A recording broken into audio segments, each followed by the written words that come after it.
જય માતાજી મિત્રો, બીજા એક નવા વ્લોગમાં તમારું હાર્દિક સ્વાગત છે। અને આજનો વ્લોગ બહુ સ્પેશિયલ છે, કારણ કે આજે હું જાઉં છું ઓફિસ। કારણ કે ઓફિસ જતાં બહાર જોયું તો સાફ સફાઈ ચાલતી હતી। સાફ સફાઈ ચાલ્યા બાદ પછી આજે એક ભાઈનો ફોન અમારા ઓફિસ સ્ટાફમાં છે, એમનો ફોન લેવાનો હતો, જે મોટોરોલા G85 એમાં આવી ગયો ફોન, મારા એડ્રેસ પર મંગાવેલો।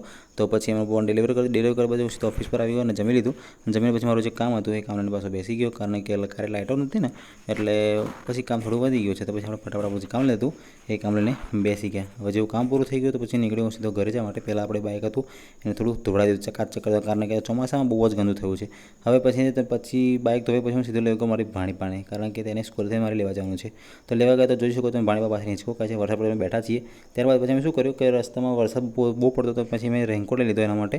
તો તમે જોઈ શકો છો કે ભાણીપાના પાસે રેનકોટ છે એ પહેરે છે, વરસાદમાં રહેવાય એવું નથી। પછી મેં સીધો એમનો મકાઈનો ડોલો લીધો અને મકાઈને સીધા ઘરે આવીને તો મારો ભત્રીજો હતો, એટલે તો 11:30 ઉપર થયું છે, પણ એ ઊંઘતો નહોતો, એટલે મોબાઈલ જોતો હતો। તો પછી